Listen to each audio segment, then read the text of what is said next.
اعوذ باللہ من الشیطان الرجیم پناہ مانگتا ہوں میں اللہ کی شیطان مردود سے۔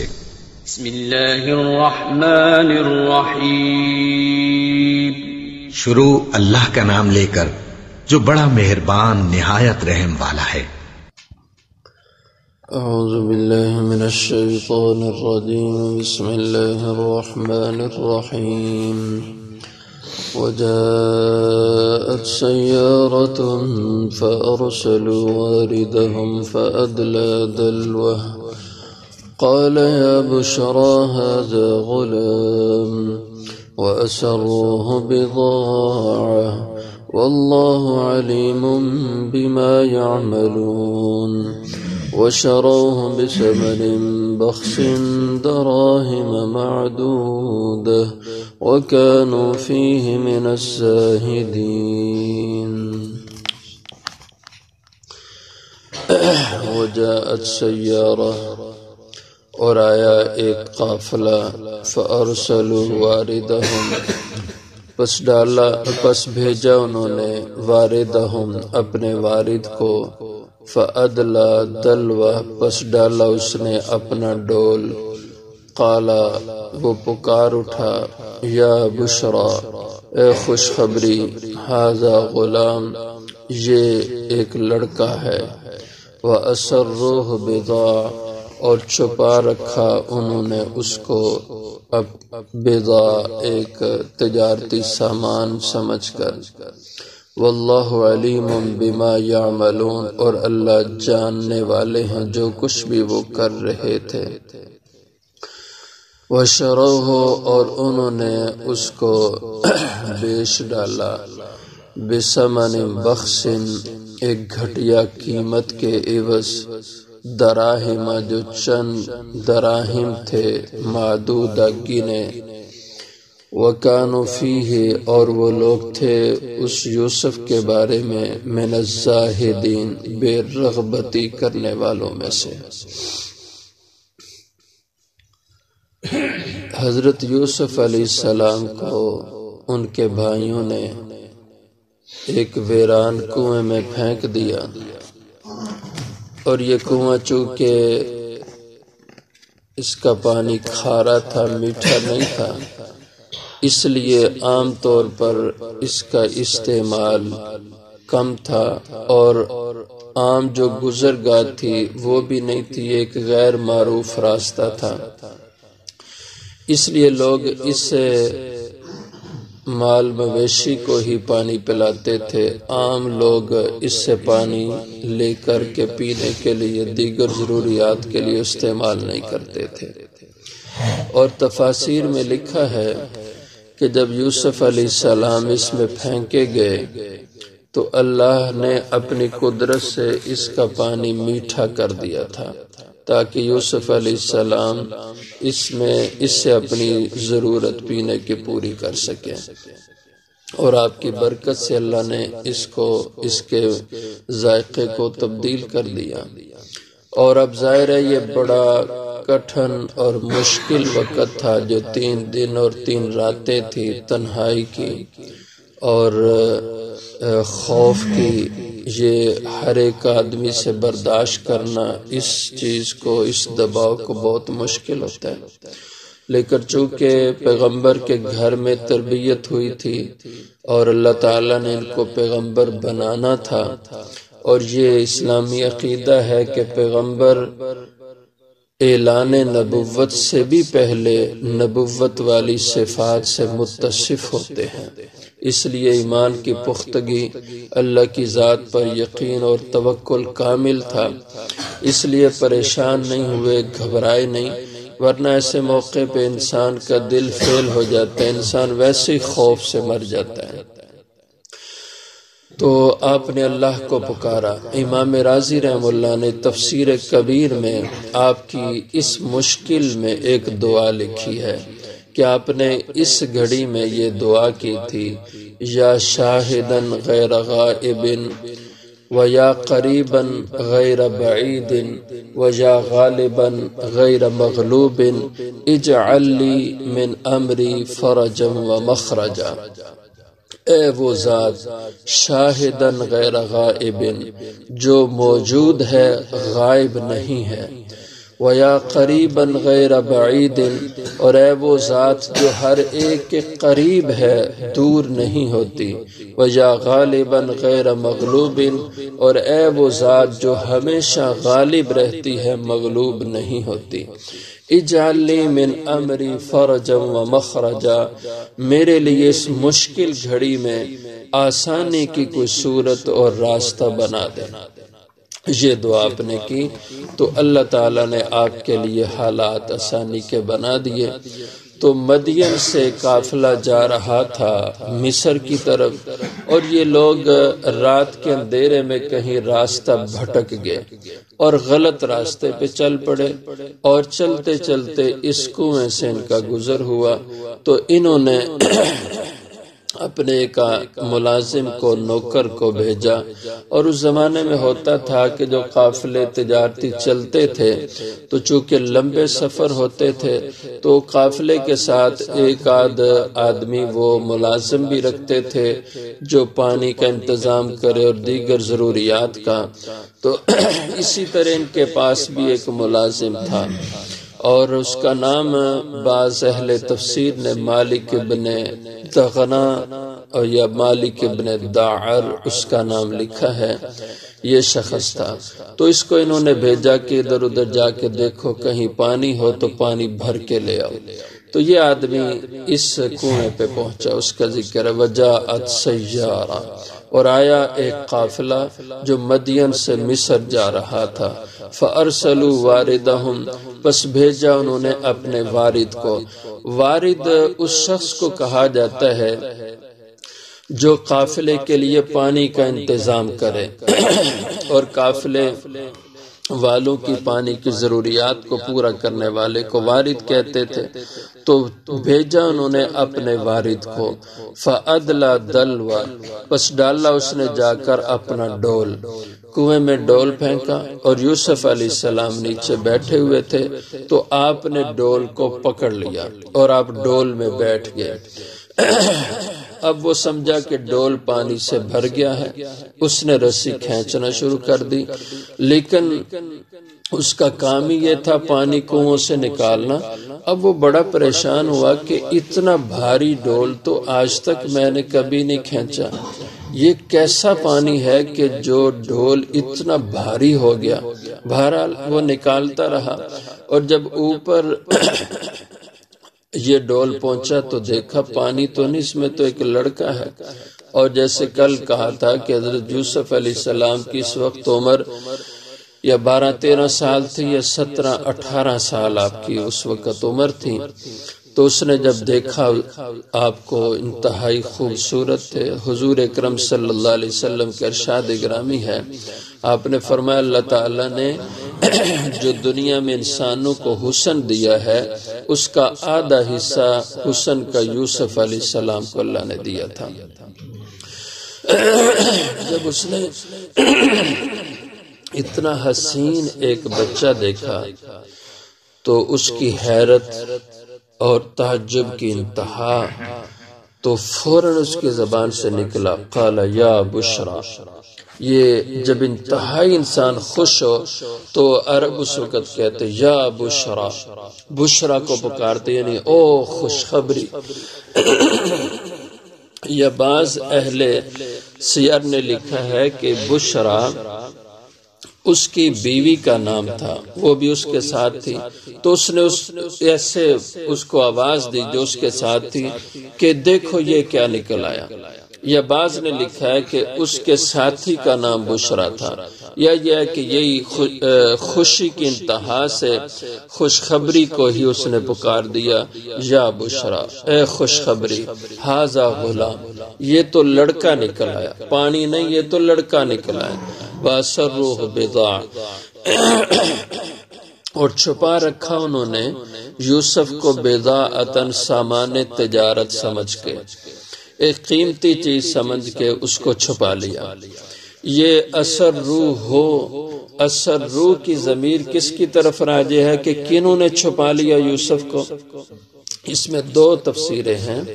ایک تو یہ ہے کہ حضرت یوسف علیہ السلام کے بھائی یہ گاہے گاہے ادھر کو خبر رکھتے تھے، دیکھتے رہتے تھے کہ کوئی ان کو نکالتا ہے یہاں سے یا کیا ہوتا ہے اب یوسف کے ساتھ. تو کبھی اونٹ چرانے کے بہانے اس ایریے میں گھومتے رہتے، کبھی بکریاں لے کے آ جاتے اور ادھر گھومتے رہتے، نظر رکھتے تھے کہ یوسف کو لوگ کوئی اٹھاتے ہیں. ان کو یہ ڈر تھا کہیں یہ نہ ہو کہ یوسف کو یہیں کا کوئی مقامی آدمی نکالے اور پھر یوسف گھر میں پہنچ جائے اور سارا راز یہ کھول دے. تو ان کی کوشش تھی کہ ان کو کوئی ایسے لوگ نکالیں جو کہیں دور ان کو لے جائیں، یہ واپس مڑ کے نہ آ سکے. اب ایک تفسیر تو یہ ہے کہ جب اس قافلے والوں نے یوسف کو نکالا تو ان کو خبر ہو گئی اور یہ اس قافلے کو انہوں نے جا پکڑا اور پکڑا. انہوں نے کہا کہ یہ کیا تم نے پکڑا؟ انہوں نے کہا میں یہ ایک کنویں سے ملا. تو انہوں نے کہا کہ یہ تو ہمارا غلام ہے جو ہم سے گھر سے بھاگ کے آ گیا. اب بعض رات کہتے ہیں یوسف علیہ السلام کیوں نہیں بولے کہ یہ میرے بھائی ہیں اور انہوں نے مجھے کنویں میں ڈالا تھا. سب سے پہلی بات تو یہ ہے یہ سارا اللہ کی حکمت سے یہ واقعہ بن رہا تھا. اللہ تعالی حضرت یعقوب علیہ السلام کا امتحان لے رہے تھے. اس لیے بہت سے مواقع ایسے تھے جن میں یہ پردہ ظاہر ہو سکتا تھا، راز کھل سکتا تھا، لیکن اللہ نے ایسے سارے موقعوں پہ حالات کو ایسے نہیں بننے دیا کہ یہ سلسلہ یہیں پہ رک جاتا. اللہ کی حکمت بالغہ تھی کہ اس کو اپنے مقام تک پہنچانا تھا. تو اب بعض کہتے ہیں کہ حضرت یوسف نہیں بول سکے، اس کی وجہ یہ تھی کہ ان کی زبان تھی عبرانی، حضرت یوسف اور ان کے بھائیوں کی، اور یہ جو قافلہ تھا ان کی زبان عربی تھی. مدین کے علاقے یہ کم و بیش سعودیہ اور یمن کے علاقوں کے ساتھ لگتے ہیں، اور ان کا علاقہ جو تھا یہ شام کا علاقہ تھا. اور شام اب بھی اسرائیل کی زبان عبرانی ہے، جو اسرائیل ہے اس وقت بھی ان کی زبان عبرانی ہے. تو عبرانی زبان ان کی تھی. جیسے ہمارے ہاں لوگ دو چار بیٹھے ہوتے ہیں تو اگر ایک دو پٹھان بیٹھے ہوں تو وہ اپنی پشتو میں اپنی باتیں کرتے ہیں. تو اس طرح ان بھائیوں نے یوسف علیہ السلام کے ساتھ عبرانی زبان میں بات کی اور ان کو ڈرایا کہ اگر تو نے بات کوئی کی تو تجھے ہم چھوڑیں گے نہیں. تو ڈرا دھمکا دیے، یوسف بولے ہی نہیں. اور انہوں نے کہا کہ یہ ہمارا غلام ہے اور یہ گھر سے بھاگ گیا ہے، اس لیے تم ہمیں واپس کرو. اور اب ظاہر ہے جنہوں نے اتنی محنت سے لیا اور ذہن بنائے ہو کہ ہم مصر جائیں گے. اس زمانے میں انسانوں کی تجارت ہوتی تھی، انسانوں کوئی منڈیاں لگتی تھی، غلام اور لونڈیاں ان کی جو ہے نا وہ بازار میں بکتے تھے. تو انہوں نے کہا اتنا خوبصورت غلام ہے، اس کی تو بڑی قیمت ہمیں ملے گی. اب قافلے والے چھوڑنے کو تیار نہیں تھے اور بھائی دعویٰ کر رہے تھے ہمارا بھاگا ہوا غلام ہے. تو ان کا مقصد تو یوسف کو لینا نہیں تھا، ان کا مقصد تو دیکھنا یہ تھا کہ یہ ان کو لے کے کہاں جانا چاہتے ہیں. جب ان کو اندازہ ہوا کہ یہ مصر جا رہے ہیں اور یہ یوسف کو مصر لے کے جائیں گے تو اب ان کی کوشش بھی تھی کہ یہ ساتھ ہی لے جائیں. تو انہوں نے کہا ہاں اگر کوئی تم اس کی قیمت دے دو تو پھر اس کو ساتھ لے جاؤ. تو انہوں نے قیمت وصول ہی نہیں کی. اس لیے جہاں پہ اللہ تعالیٰ نے فرمایا کہ وَشَرَوْهُ بِثَمَنٍ بَخْسٍ، ایک گھٹیا قیمت لے کے یوسف کو بیچ دیا. اور وہ قیمت کیا لگائیں؟ بعض نے 20 درہم لکھا ہے، بعض نے 22 درہم لکھا ہے. 2 روپے سارے بھائیوں کے حصے میں آئے اور 2 روپے کے بدلے یوسف کو اس قافلے کے ہاتھ بیچ دیا. وَأَسَرُّوهُ بِضَاعَةً، اور چھپا رکھا ان بھائیوں نے اس یوسف کے اس معاملے کو کہ ان کا یہ بھائی ہے اور انہوں نے ہی اس کو کنویں میں پھینکا ہے، اس بات کو چھپا کے رکھا. بِضَاعَةً، سامان تجارت سمجھ کے چلو اس کو بیچ دیں گے. یا دوسری تفسیر یہ ہے کہ یہ قافلے والے انہوں نے یوسف علیہ السلام کو چھپا کے رکھا، یہ ظاہر نہیں ہونے دیا کہ ان کو کنویں سے ملے ہیں. انہوں نے ان کو ایک غلام ہی بنا کے رکھا کہ یہ ہم اس کو بیچنے کے لیے لے کے جا رہے ہیں۔ واللہ علیم بما یعملون، اور اللہ جاننے والے ہیں جو کچھ بھی وہ کر رہے تھے۔ وشروہ، اور انہوں نے بیچ ڈالا اس کو۔ یہاں بھی دو ہی تفسیریں ہیں، ایک تو برادران یوسف نے بیچا یوسف کو اس قافلے والوں کے ہاتھ بثمن بخس، ایک گھٹیا اور معمولی قیمت کے بدلے میں، دراہم معدودہ، جو چند گنے چنے درہم تھے، 20-22 درہم تھے۔ یا دوسری تفسیر یہ ہے کہ یہ جو قافلے والے تھے انہوں نے جا کے مصر میں یوسف کو بیچا، وشروہ بثمن بخس، بہت معمولی قیمت۔ اور بخس کے معنی ایک تو یہ جو کر رہے ہیں کہ بہت معمولی تھوڑی قیمت، حضرت ابن عباس رضی اللہ عنہ نے اس کے معنی بخس کے حرام کے کیے ہیں کہ انہوں نے حرام مال کے عوض یوسف کو بیچ دیا، کیونکہ فرماتے ہیں کہ ایک آزاد انسان کی خرید و فروخت یہ حرام ہے۔ اور یہ شرعی مسئلہ ہے کہ ہمارے شریعت میں بھی جب غلام اور باندیوں کی خرید و فروخت ہوتی تھی تو اس وقت بھی یہی حکم تھا، آزاد انسان کا بیچنا یہ حرام کا عمل ہے۔ تو آپ فرماتے ہیں کہ اس سے مراد حرام ہے کہ بیچ دیا انہوں نے بثمن بخس، حرام مال کے عوض جو چند دراہم تھے۔ اور اگر قافلے والوں نے مصر جا کے بیچا، جس کو اللہ تعالیٰ نے کہا کہ یہ یوسف کے مقابلے میں بہت گھٹیا قیمت تھی، اور وہ قیمت کیا تھی؟ جس قیمت پہ عزیز مصر نے ان کو خریدا۔ چونکہ یہ قافلہ پہنچا مصر، اور یہ رواج تھا جب قافلے شہر میں داخل ہوتے، منڈی کی طرف جاتے، تو جو کاروباری تاجر لوگ ہوتے تھے وہ انتظار میں رہتے، تو وہ سارے ان کے گرد جمع ہو گئے کاروباری لوگ، ہاں بھئی کیا مال لے کے آئے ہو؟ تو انہوں نے کہا آج کوئی اور مال اتنا زیادہ تو نہیں، ایک غلام ہمارے پاس بہت خوبصورت ہے۔ تو اب کاروباری لوگوں نے جب دیکھا واقعی بہت خوبصورت غلام ہے تو بہت قیمت اس کی لگے گی، اور قیمتیں لگنا شروع ہو گئی، اور ادھر شاہی محل میں بھی آپ کے حسن کے چرچے شروع ہو گئے۔ تو عزیز مصر اس وقت کا جو وزیر اعظم تھا، اس کا نام مختلف لکھا ہے، قطفیر بھی لکھا ہے، اقتفیر بھی اس کا نام لکھا ہے، یہ اس وقت کا وزیر اعظم تھا۔ اور جو صدر تھا مصر کا، بادشاہ تھا، اس کا نام رجان ابن ولید، اور بھی مختلف نام لکھے ہیں، کہ اس عزیز کو غلام کی ضرورت تھی۔ تو اس نے سنا بہت خوبصورت اور ہوشیار چلاک ایک غلام آیا ہے بازار میں، قافلہ لے کے آیا، تو یہ بھی پہنچ گیا۔ اس نے کہا بھائی کتنے کا؟ قیمتیں لگ رہی تھی۔ تو اس میں بھی دو طرح کی قیمتوں کا لکھا ہے۔ ایک روایت میں تو یہ آتا ہے کہ 20 دینار، 2 جوڑے کپڑے اور 2 جوڑے جوتیوں کے، اس کے یہ قیمت لگی تھی یوسف علیہ السلام کی بازار میں۔ اور دوسری تفسیر میں یہ لکھا ہے کہ عزیز مصر نے جس قیمت پہ حضرت یوسف کو خریدا تھا، تو اس نے آپ کا حسن، آپ کے اخلاق اور آپ کی شرافت کو دیکھ کے اس نے کہا کہ یہ عام معمولی قیمت کا غلام نہیں ہے۔ تو اس نے آپ کے وزن کے برابر مشک، جو بہت قیمتی ہوتی تھی، اور آج کے زمانے میں بھی مشک کسی کے بس میں نہیں ہے خریدنا، جو اصل مشک ہوتی ہے، تو آپ کے وزن کے برابر وزن مشک، آپ کے وزن کے برابر وزن چاندی، آپ کے وزن کے برابر وزن سونا، اس کے عوض میں اس نے یوسف علیہ السلام کو اس قافلے سے خریدا۔ لیکن اللہ تعالیٰ فرماتے ہیں یہ بھی کوئی قیمت تھی یوسف کی، یعنی یہ تو بے قیمت انسان تھا، اس کی تو دنیا میں قیمت ہی نہیں بن سکتی۔ ظاہر ہے ایک آزاد انسان، اور پھر جس کو اللہ نے پیغمبر بنانا ہے، اس کا یہ مال کیسے معاوضہ بن سکتا ہے؟